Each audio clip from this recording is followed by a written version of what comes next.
Good morning, His Excellency, Mr. Luis Alberto Melo Moran, ladies and gentlemen. Welcome to the Solidarity Bridge between Singapore and Latin America. I'm Hui Kun, your MC for today. This is the second session of a series of 4 webinars to share Singapore's experience with COVID-19 with the Latin American countries. Today's topic is on pathophysiology and clinical management of COVID-19. Before we begin, allow me to first express appreciation to His Excellency Victor Hugo Rojas Gonzalez, the Ambassador of Costa Rica to Singapore, who's chat with our Dean, Professor Chong Yap Sing, about the challenges brought upon Latin America by the coronavirus pandemic led to this initiative. We especially want to thank the ambassadors of Argentina, Brazil, Chile, Colombia, Mexico, Panama, and Peru, and our dear friends at these embassies who have rallied to the call and worked tirelessly to bring you here with us today. Thank you also to His Excellency Sam Hui, Singapore non-resident ambassador to Brazil, and His Excellency Mr. Chua Kee Lock, Singapore non-resident ambassador to Panama and Cuba, for joining us in the audience today. We're honored to have your support. Excellencies, ladies and gentlemen, may I now invite our guest of honor, His Excellency Luis Melo, Ambassador of Panama to Singapore, to make his welcome remarks. Your Excellency, please. Thank you, Hui Kun. Good morning to all the participants in Singapore. Good evening to those in Latin America. I want to begin by expressing my sincere gratitude to the National University of Singapore, to the Dean, Professor Yap Seng of the Yong Lu Lin School of Medicine for this series of webinars. We in Panama are first-hand witnesses that this type of exchanges are very valuable in order to learn and adapt on how to deal with the pandemic.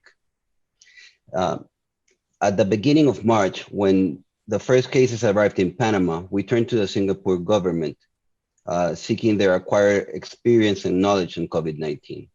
They put us in touch with NUS Professor Teo Jik Jin, the Dean of the Public Health School. He met via video conference a couple of times with our Minister of Health, the Presidential Advisory Board, the ICU Crisis Management Team, business community, and other people in Panama in order to share the experiences that Singapore have had in dealing with this pandemic.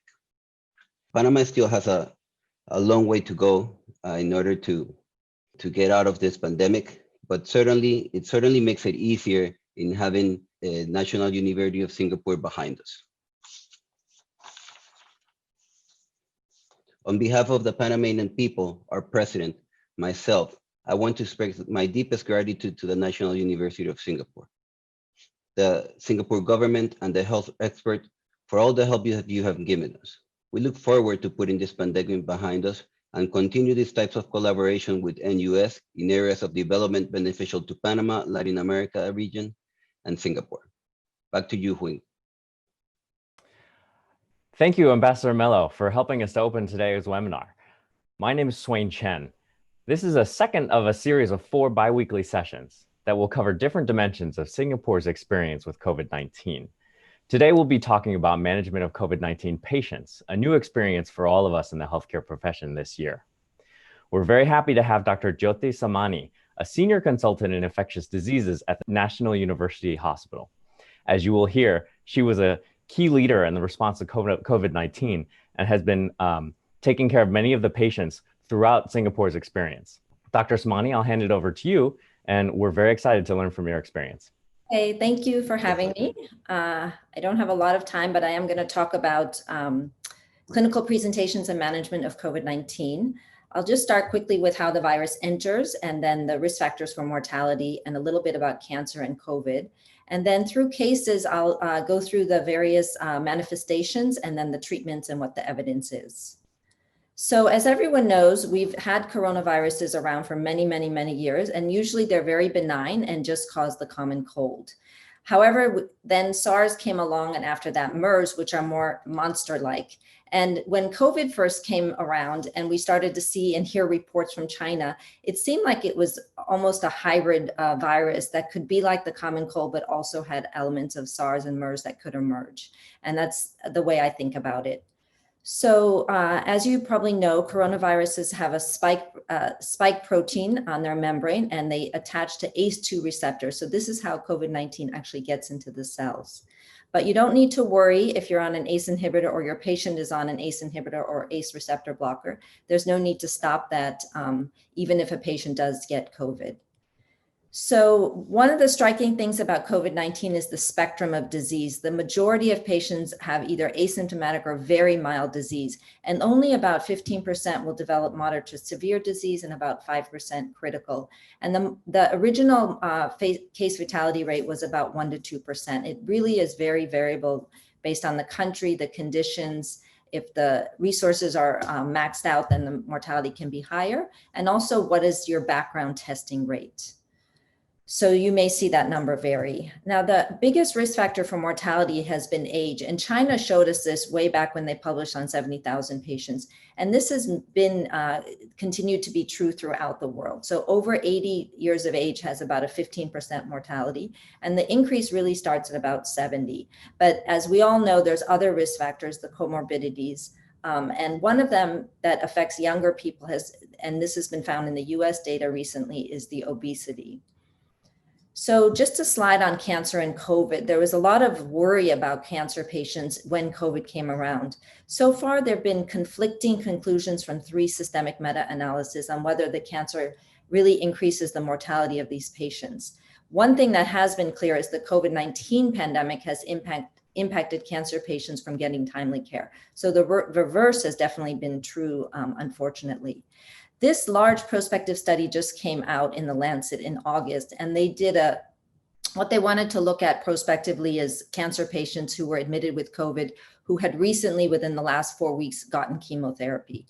And they found that there was actually no significant effect on mortality for those patients. Their mortality rate was not any higher than other cancer patients who hadn't recently been treated. So that's actually quite interesting. And the problem is there have been other studies that have shown, especially with lung cancer, that the mortality may be higher. And in cancer patients who are younger than age 50, their mortality rates seem to be higher than what it should be for age. But other than those situations, at least, the mortality is mainly driven by what we already know, which is age, gender, and comorbidities. For gender, that's male gender. Now, COVID-19 has some widespread effects when it does in those 15 to 20% that do get very sick. So we've seen a lot of heart manifestations, as shown here. Blood vessels, you can get clotting throughout the system. Kidneys can have injury. Patients will often present with diarrhea as the main manifestation, and we did see some of that. And then of CNS, as well as lung. So before we go through the cases, I just want to mention about the yield of the swabs and the stage of illness. So early on, if it's within the first 8 days, any kind of nasopharyngeal or nasal and throat swabs have a very good sensitivity. But once the patient gets to beyond 8 days and they present with pneumonia, the viral load in the upper tract really drops down and the sensitivity of the swab drops down. So when we have patients especially who are intubated, then we try to send the ET aspirate for the PCR to make the diagnosis. So this will be the first case. I call it swab and go. This was a 67-year-old Chinese male taxi driver who has hypertension or hyperlipidemia, but otherwise very well.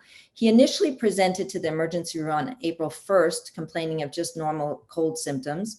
His chest x-ray was negative, so they sent him out with just symptomatic management. He then went to see his GP because he continued to get worse, and the GP sent him to the NUH-ED for COVID testing. At that point, we only had testing at certain places. So his fever had been going on for 5 days. He had a temperature of 38.4. He also had sore throat, dry cough, all the symptoms you would expect, non-specific but significant. So they did a swab and go, meaning he was swabbed and sent home. And I was on call that night and his swab came back positive. And so I called him at 11 to admit him. In Singapore, all along, we've had a policy of admitting all COVID patients and keeping them isolated. So he came back I spoke to him and actually he felt okay other than this fever that had come back. On admission, He was actually quite stable, SATs were 96%. He had no lymphopenia, his labs looked okay. The next day he continued to be febrile, however, and now his cough got worse. He also developed anosmia, which is another symptom. But again, he still had no lymphopenia. His CRP went up a little bit, and his other inflammatory markers were starting to rise. That night, his O2 SATs dropped to 94%, and he was given 1 liter of oxygen. So this is one of the critical points of when we should be thinking about when we should start a patient on treatment. Of course, this was back in April, and we didn't know this. We knew things wouldn't be good once he started requiring oxygen. So the next morning, he was started on Kaletra, which is what we were using back then for these very early patients who were starting to decompensate.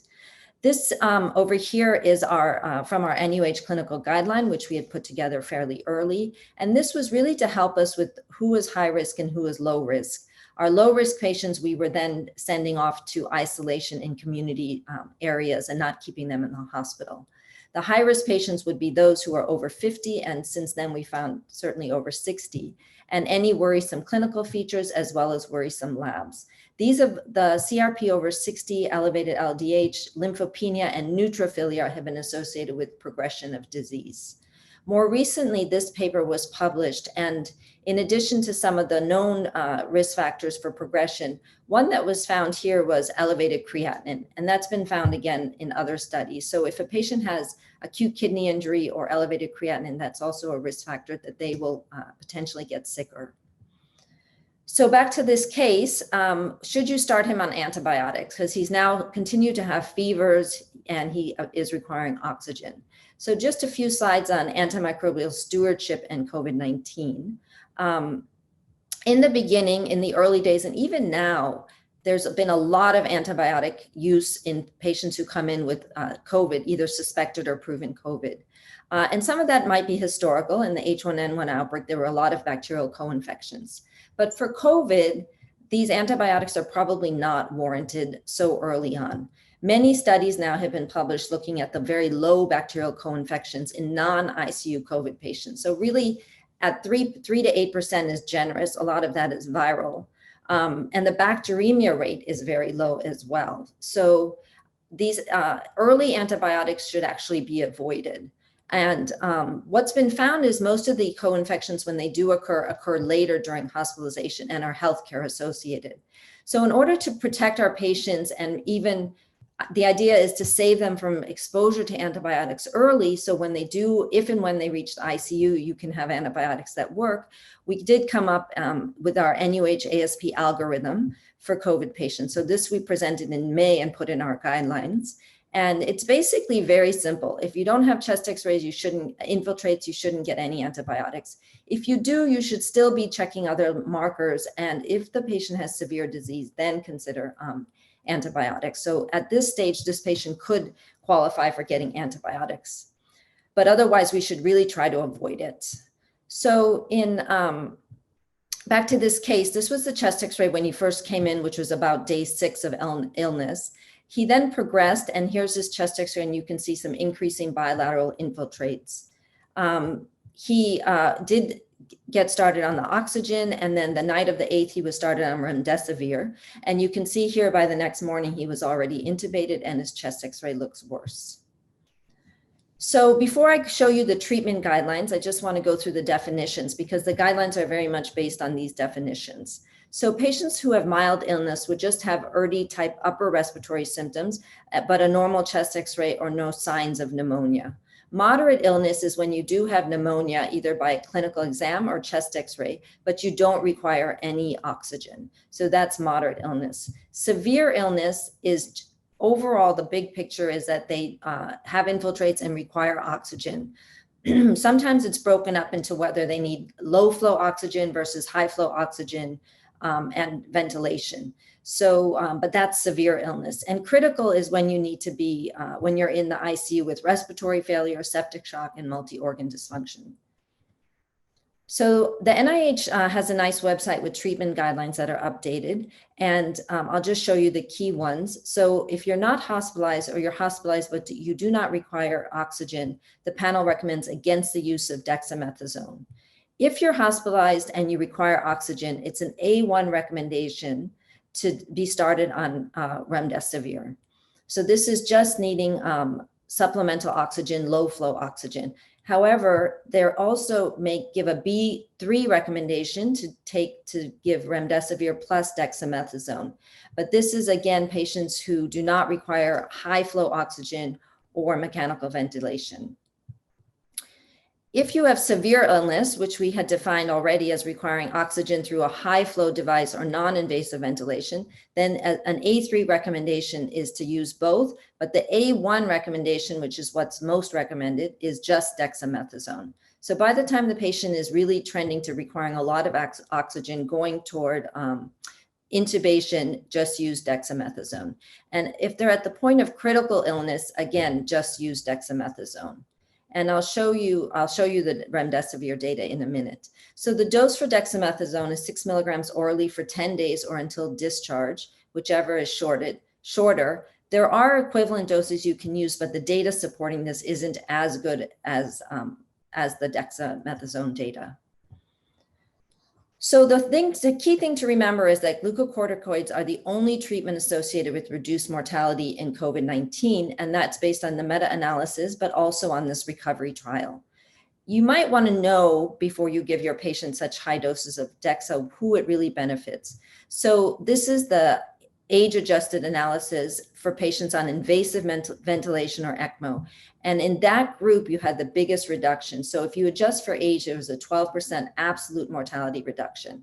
But if you looked at patients who were started on dexamethasone when they were on non-invasive oxygen, so just high flow or low flow oxygen, the age-adjusted analysis showed a 4% absolute reduction in mortality. So the biggest benefit was in those who were already on a ventilator or on ECMO for dexamethasone. Now, IDSA has guidelines as well, and this is the remdesivir guideline.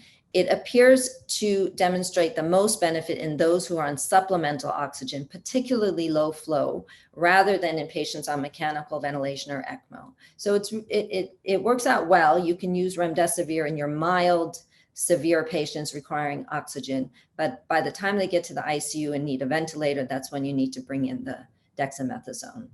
So let's go to case 2, who is our first ECMO patient. This was a 53-year-old male who had traveled to Thailand. He presented relatively late. He already had infiltrates when he was admitted to an outside hospital, but he rapidly decompensated. He was intubated, he was prone, and by day 11, they were having a very tough time, so he was referred to NUH for ECMO. At that point, he was also in renal failure.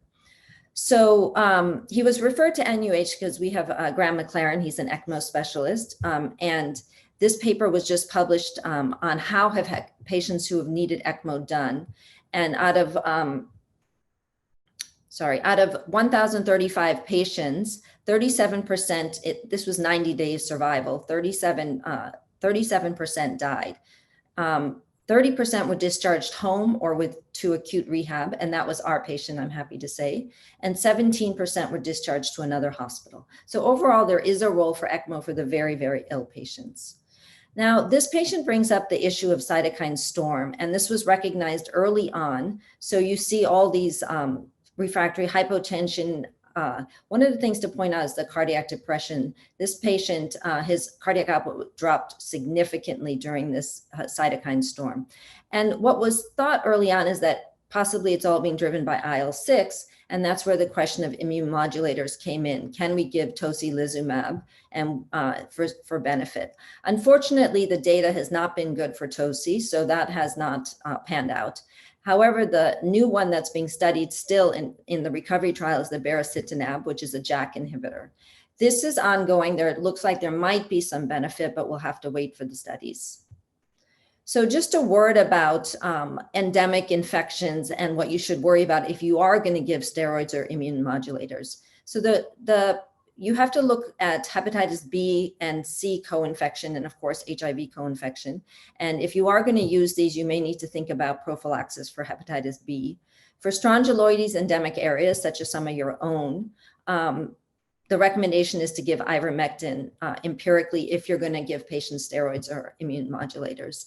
And the last thing that we worried about as well here was TB. So always think about TB if you're going to be immunosuppressing your patients. And finally, for any of these, there's always a risk for reactivation of the herpes viruses. Now, what about convalescent plasma? Unfortunately, there hasn't been a lot of positive data. Some of it just has to do with maybe having to do with getting standardized high levels of antibody to give. But so far, nothing is showing very good data for this. Now, what about monoclonal antibodies? And this is what, if you remember, President Trump was treated with. He was treated with the Regeneron antibodies. So just to remind you, monoclonal antibodies are basically binding to spike proteins, which are the ones that bind to ACE inhibitors and enter the cells. So here you can see the distribution of ACE inhibitors in the body. And what's been found most recently, you would have heard in the news, is that the severe disease trials using monoclonal antibodies were halted. But there was a good benefit in patients who had mild to moderate COVID. And the FDA just approved the Lilly drug shown here for patients who have mild to moderate COVID who are not in the hospital. So the next case is medical risk factors for progression. This was a 48-year-old with many risk factors, as you can see here, AICD, diabetes, CKD, a very bad heart, who was admitted on day 7 with fever and sore throat. This patient is actually very recent, so you can see how we manage now based on what the data is. He was admitted on day 7. He actually felt well, his stats were good, and his chest x-ray was negative. He did not have lymphopenia. So he was just given supportive treatment. However, on hospital day 6, which is day 11, he continued to be febrile. Temperature was 38.3. He still did not require any oxygen. A repeat chest x-ray was done for this reason. Repeat labs were done. All of them looked pretty benign, but his CRP did start to increase. He did not have lymphopenia. His ferritin also started to increase. He had had a blood culture done as well, and dengue rapid tests. There have been co-infections of dengue and COVID-19 in Singapore. So if you're in a dengue endemic area, which I think many of you are, it is important to think about that and rule it out. So his chest x-ray admission was basically negative other than a large heart. On COVID day 13, his chest x-ray showed this infiltrate. So the question is, what would you do now? Should you start remdesivir? Should you start steroids? Or should you do some more lab work? Should you start antibiotics? Because now he is well into his hospitalization, and this could be a co-infection. So what about remdesivir? As I had shown, there really was mostly good data when the patient was already early on oxygen, low flow. But there is some evidence that you will have a faster recovery of 5 days, 10 versus 15 days in the hospital, if you gave remdesivir to patients with very moderate disease who did not require oxygen. In this case, we did not give the patient remdesivir because he wasn't requiring oxygen. He did, of course, get antibiotics. And so the next question is, would you check a D-dimer? So true or false, D-dimer was found to have the highest odds ratio for mortality in a multivariable study looking at various risk factors for death. And in fact, D-dimer had the highest odds ratio for mortality compared to SOFA score, having coronary artery disease, and even age. So I would definitely check a D-dimer on this patient, and we did. It was mildly elevated. So he was given prophylactic subQ heparin, and it was monitored. So this brings us to the recognition that COVID meant the whole spectrum of hypercoagulability, from venous thrombosis to microthrombosis to arterial thrombosis. And so all COVID patients who are admitted should be put on DVT prophylaxis if they're not already on anticoagulation. And that recommendation is in many guidelines. ICU patients have had high rates of DVT and PE, even though they've been on prophylactic anticoagulation. So some hospital guidelines, and it really depends on your own patients and what is recommended there. But some of them are saying for very high acuity, sick ICU patients, consider full dose anticoagulation. And one thing that's still not clear is the duration. Some are recommending apixaban for 4 weeks after discharge. And that's because we do see some late onset of hypercoagulability. So the recommendation overall is to monitor D-dimer. And there's been some retrospective studies that have shown a benefit of enoxaparin for a survival benefit, especially if the D-dimer was 6 times the upper limits of normal. So this is, I think, my last case. This is a patient with an MI. So this was a 51-year-old with cardiac risk factors. He's a foreign dorm worker, and this was back in April when we had a big dorm outbreak. But he didn't come in with any COVID-specific symptoms. He came in with what looked like an MI, and he was found to have definitely have an MI and underwent a PCI. However, given the risk of the dorms, all of these patients do get put in isolation and swabbed. So he had a COVID swab and it came back positive. And this is just to remind you that although the hypercoagulability is often seen while the patient has acute respiratory COVID, we have seen late presentations where patients just present with the CVA or the MI. And I just want to highlight that troponins or cardiac injury is also a significant risk factor for not doing well. So this was data from Wuhan and the survival curves without cardiac injury versus with cardiac injury. So that's quite significant. And what's really helpful is looking at the troponin. So if you had coronary artery disease with an elevated troponin, the mortality was very high. Not as high, but still high if it was elevated troponin without known coronary vascular disease. And as long as you had a normal troponin, the mortality was lower. So in summary, COVID-19 has a wide spectrum of disease from asymptomatic to lethal. Dexamethasone is the only treatment so far which has shown a mortality benefit, but particularly in patients who have severe disease and require at least high flow oxygen, if not the intubation and ECMO. Remdesivir does shorten hospital stay in those with infiltrates and may have some even mortality benefit in those who require low flow oxygen, but the numbers, it's just a trend, but that would be where you would want to use it. Monoclonal antibodies may have a benefit in very early infection to prevent hospitalization. And hypercoagulability is an issue, both venous and arterial clots develop, so do monitor the D-dimer. I don't have time to talk about it, but there are increasing reports of long haul disease, which has not always correlated at all with initial severities.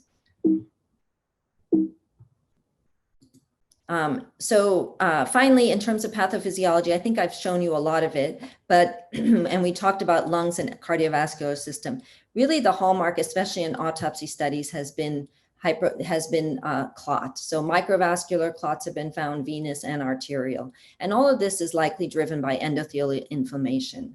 There's also vasculitis noted, neuropsychiatric manifestations, as we just heard a few days ago. And all of this is also reminiscent of other viruses, such as SARS and influenza.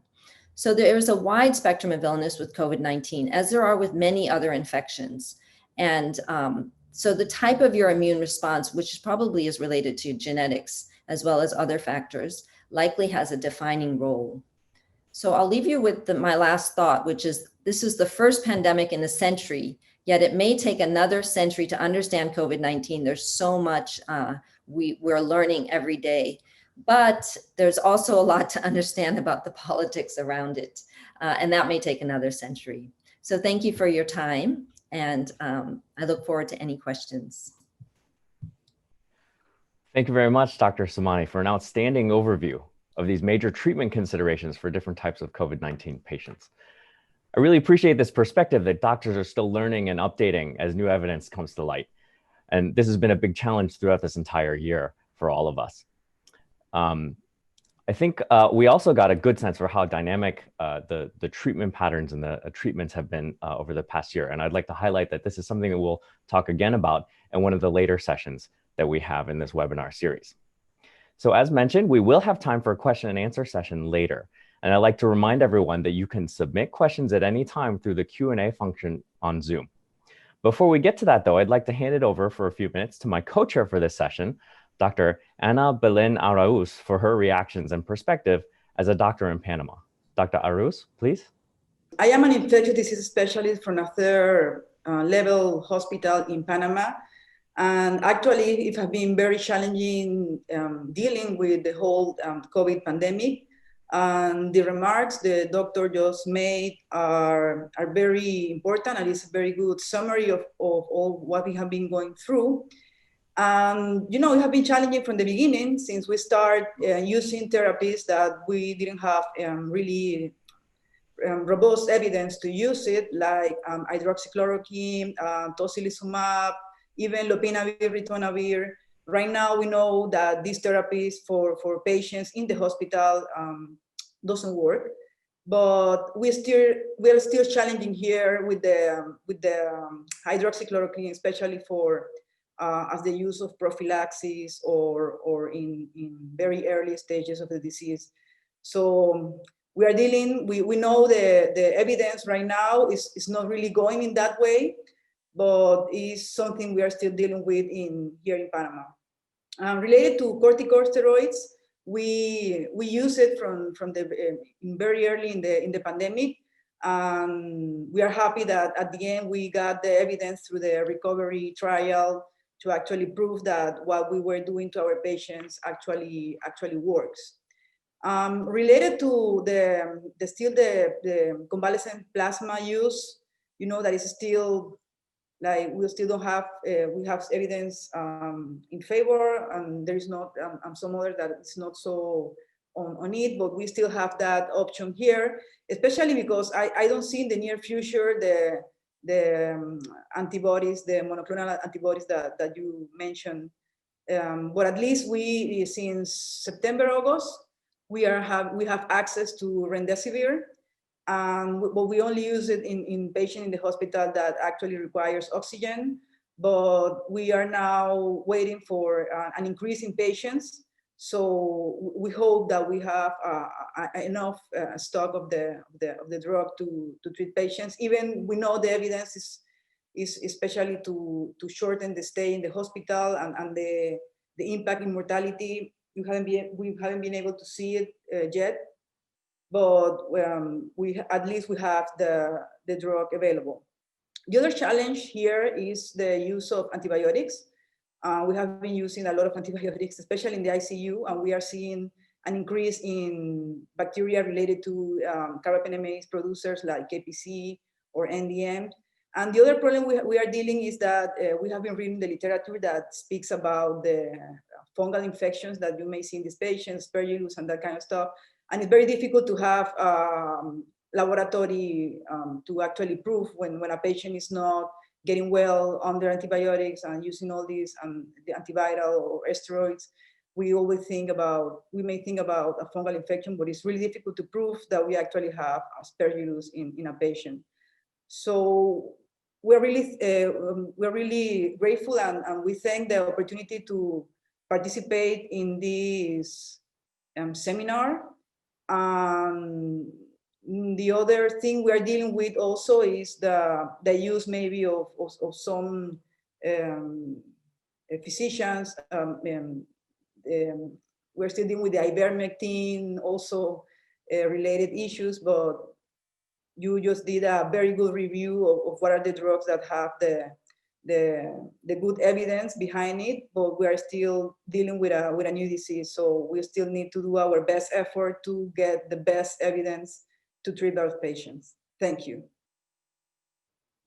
Thank you very much, Dr. Arauz, for these perspectives on patient care. And I really appreciate how you again highlighted some of the different types of infections that are important in these patients. Actually, not just COVID patients, but all patients that may be complicated by this disease.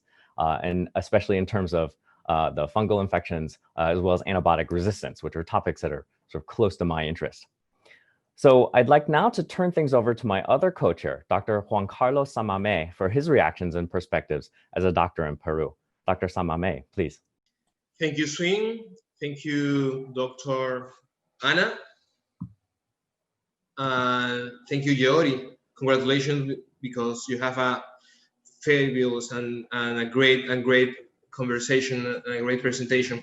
Well, first of all, I want to describe a little bit the situation of Peru in this challenge situation of COVID. This is a new thing in all of the world, but here in my country, in many times, in many months of this period, we were in the top 10 of the new cases. And why? Because we have a lot of access problems. Why? Because we have social problems that we were carrying before, not in this moment. We were carrying in previous moments social problems, that we have some problems at the hospitals, have problems that our hospitals collapsed, not in this moment, previously. And the COVID, the only thing that COVID make is confirm that situation. And by other hand, when the pandemic starts, we face the pandemic with some tests that were not the more precise. We faced with the serological test, not with the PCR test. So we were not very precise, and in that situation we don't have the precise number, and we cannot make the precise policies to attack all of the cases. That by one hand, and that's one of the things that don't let us to have the more precise data and more precise policies to attack all the situation. By the other hand, we have the problem with our citizens, because the treatments, some of the treatments were very, very expensive, and the situation is that our citizens feel that they are empty, and they feel that they don't have the insurance, and they feel that they have to have something for this treatment, and they starts to try some medications that they are not proof, like ivermectin, some antibiotics, and some of that stuff. And that situations have the problem that the patients have some problems to go to the hospital, and when they decide to go to the hospital, it's too late sometimes. In numbers, we have near to 1 million of total cases, and near to 34,000 of deaths. More of the cases were like intermediate COVID, but the very important percentage of our patients were a severe COVID patients. And in that cases, the situation is that they stay at home, and they stay at home taking some pills that they are not the official treatment. And that's one of the basic problems. By the other hand, I'm an oncologist, but in my hospital, we are oncologists, and we, by the other hand, practice, and we see, obviously, patients of COVID. In patients of oncological patients, we were very afraid at the beginning, because we didn't know how to face and how they can react, because we have some patients with chemotherapy, or some patients with target therapies. But then we know, and we realize that these patients, they do not react so bad to the COVID. We know now that the problems with the weight, the overweight, are the most important risk factor almost here in Peru, but not the oncological problems, almost the hematological, but not the solid tumors problem. And this is the situation that have here in Peru. Right now, we have the low cases, but we are expecting to have the second wave, and we are very, very worried about, and we are working to get prepared to this second wave, because we know that this is going to happen. We hope that when they arrive, we were prepared, as all of our countries in Latam. But I know, and I very grateful to have these spaces to conversation, to share our experiences, to get prepared of this situation that we know that is going to arrive. But I think that when we are joined, I think that we are very, very prepared. Thank you for this space and for this time. Thank you very much, Dr. Samame, for your comments. And I really like how you highlighted how COVID just came upon the world, and everyone had to deal with local constraints. And it's not just these local constraints, those are complicated by the challenges that we had with this clear theme of having to adapt as new data was coming out about the best practices and treatments. So at this time, I'd like to open the floor for questions for Dr. Samani. Dr. Arauz, your hands in the participants list. Before we get to one of the questions that's in the Q&A box, I'd like to start this off and take my privilege as chair to ask a question for Dr. Samani. And along the lines of this theme that the data keeps changing and people are trying out new treatments and trying to figure out what's going on. This is very complex and different things are happening in different places. So can you maybe give us a little bit of a sense of how you and other clinicians in Singapore have been keeping up with all of the data, particularly since a lot of it is preliminary and a lot of it also is driven by potentially some hype or public media that isn't really looking at sort of some of the randomized controlled trials, some of the solid data that we would normally use for treatment of patients. Can you discuss that a little bit? Sure. I think it's exactly how we've all described it, both Dr. Samame and Dr. Arauz. It's a lot of data. Everyone has seen the image of the fire hydrant and you're trying to drink out of it. So in the beginning, we were all reading as much as possible, including preprints. And we have three days a month, once a week, we have a ID grand rounds with the other hospitals. So often we would present cases and would present various aspects of COVID in terms of like hypercoagulability, the cardiac presentations, things like that. So it was very hard. It's been very hard to keep up, especially early on. I think we soon realized that you can't read preprints. It's not validated, and often you end up changing too much based on that. So with time, people started just sticking, and I know I did, sticking to the larger journals and just waiting, because I think the basic tenet we forget about, and it's hard when patients are sick and demanding things, is we don't want to do harm. So we also had initially used a little bit of hydroxychloroquine. You saw we used lopinavir, ritonavir, but lopinavir, ritonavir we tended to favor because we were more comfortable with it in terms of its side effects compared to the other drugs. There is now data actually for ivermectin. It's just starting to come out, more along prophylaxis possibly.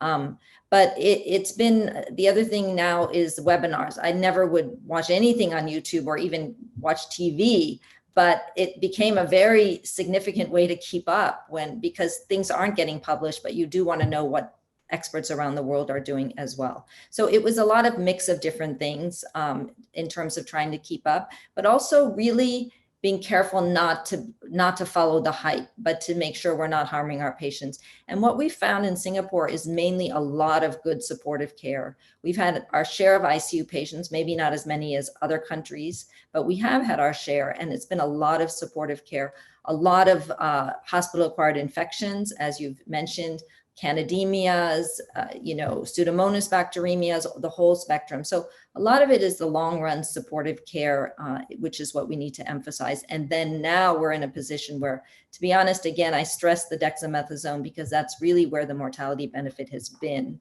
Other than that, all the other treatments are expensive, including remdesivir, and you're not getting that much of a benefit, to be honest. So I think we should stick to where the evidence is now.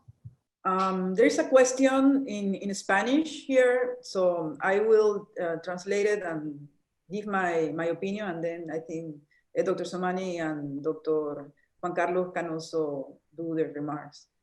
It says, like, in places where to isolate or have a patient in the hospital with COVID-19, if you cannot have everybody in the hospital that is supposed to be, what would be the best way to follow up for bad prognosis, biomarkers in patients at home, taking into account that symptoms like shortness of breath are not directly related with the decrease in oxygen saturation.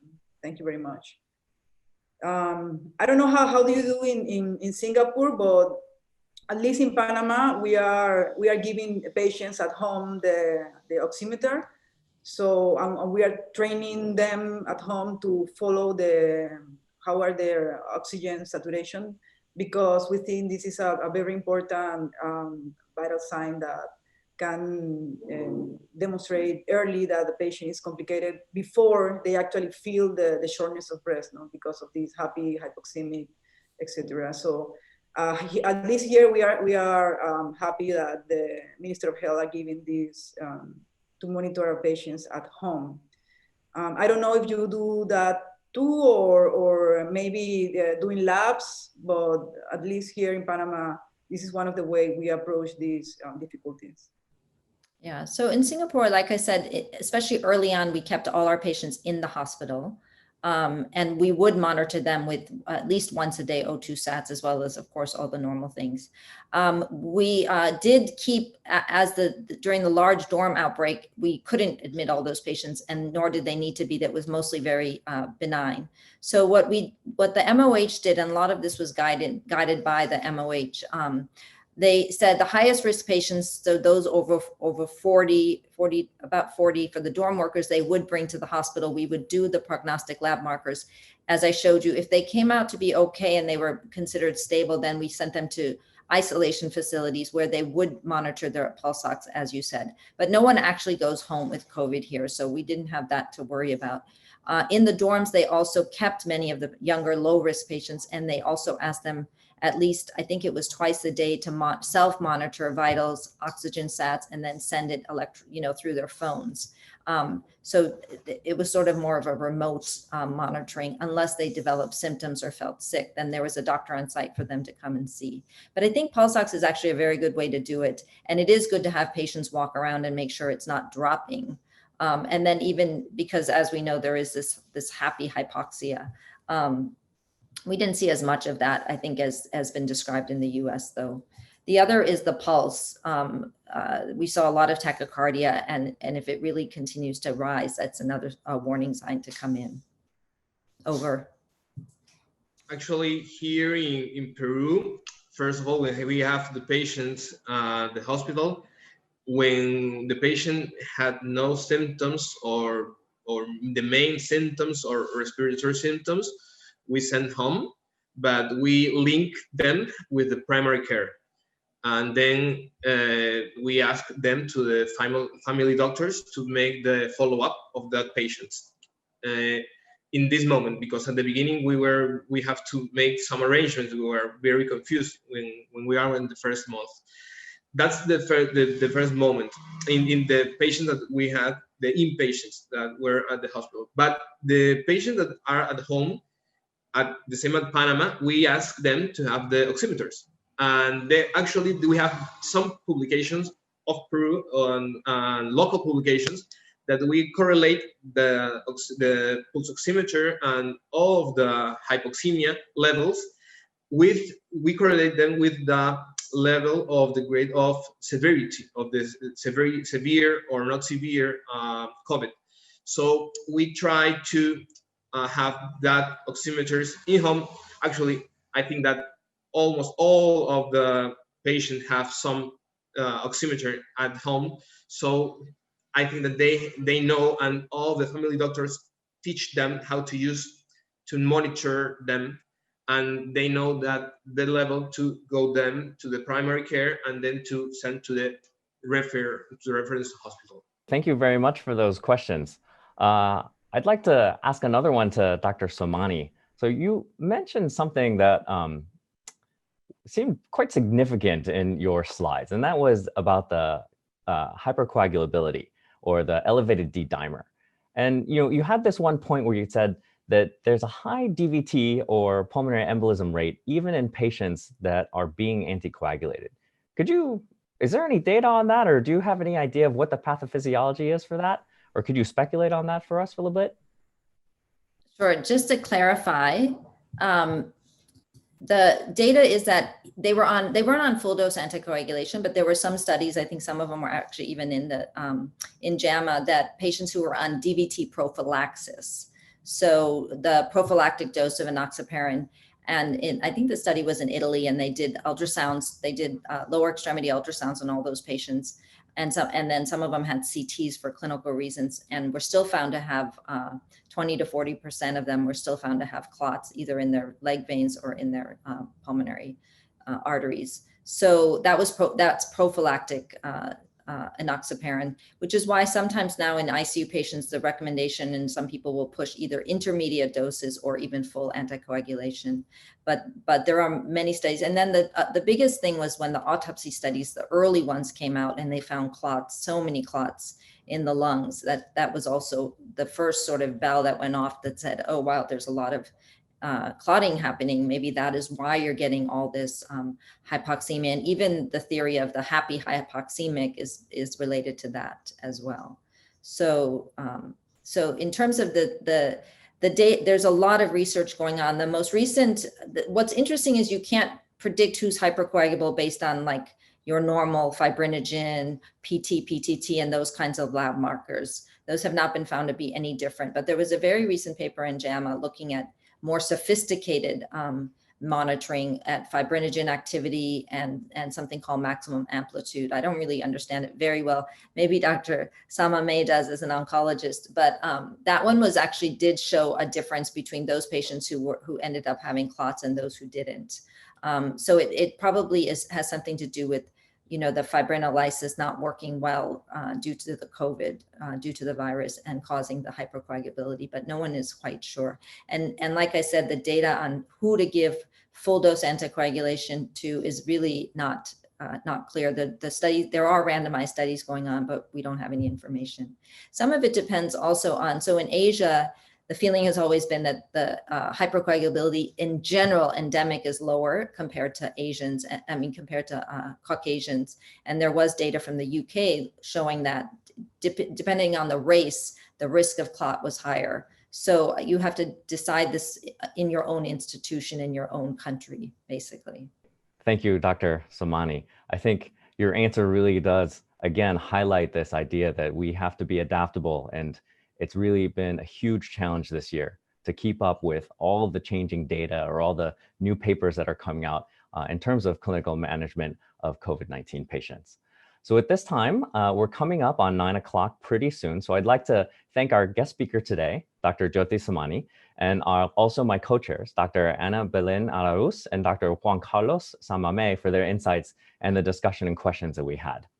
I'd also like to extend a very warm thank you once again to His Excellency Ambassador Mello and all the other country representatives, Dean Chong Yap Seng and Ms. Hui Kun Eng, for establishing and supporting this webinar series. Finally, a very warm thank you also to all of you who signed on today, managing the time zones with Singapore here, and we look forward to seeing you again in the next 2 webinars, which will be happening at the same time on Fridays every 2 weeks from today. Hui Kun, back to you. Thank you everyone for staying till the end. To wrap up today's session, we would like to share with you a video produced by our National University Health System team during the Nurses Day this year. We hope it will give encouragement to everyone fighting on in this pandemic, and we'll see you in 2 weeks' time. Goodbye and stay well.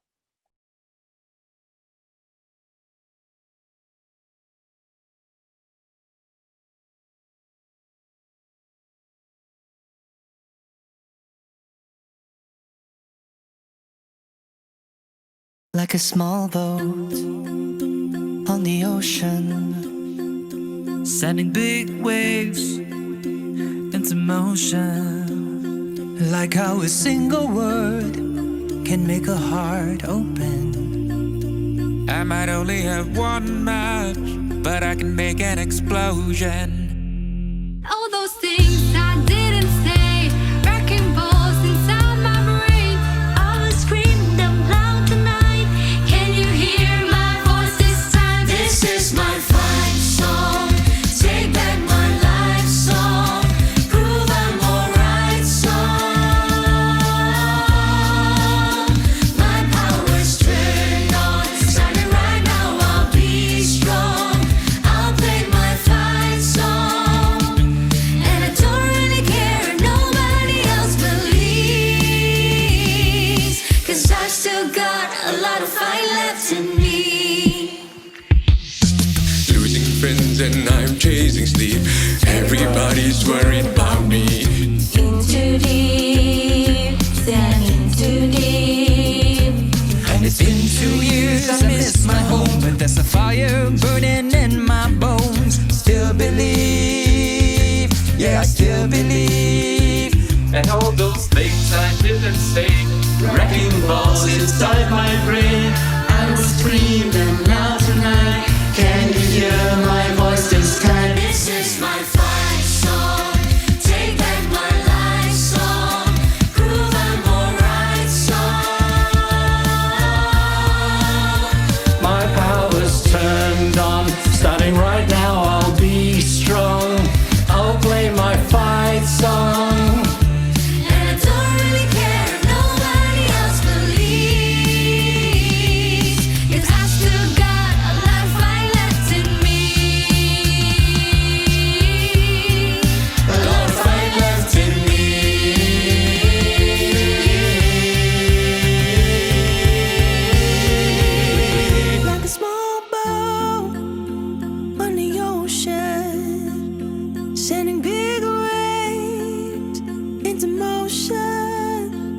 Like how a single word can make a heart open.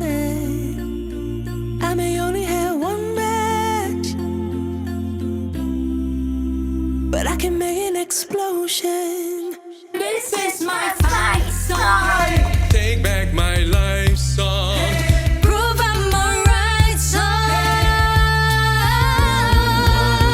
My power's turned on. Starting right now, I'll be strong. I'll play my fight song.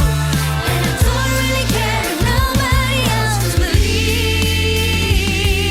'Cause I've still got a lot of fight left in me.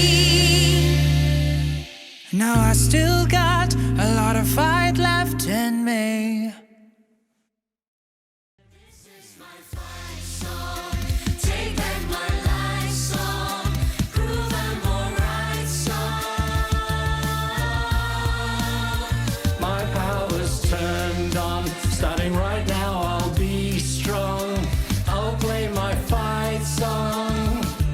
And I don't really care if nobody else believes. 'Cause I still got a lot of fight left in me.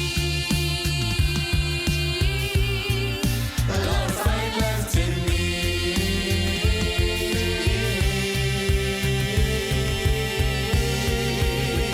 Like a small boat on the ocean, sending big waves into motion. Like how a single word can make a heart open. I may only have one match. That concludes our session for today. Thank you very much for joining us, and we'll see you for the next session on the 27th of November. Please sign on for the session at this registration link you see on the screen here. Goodbye.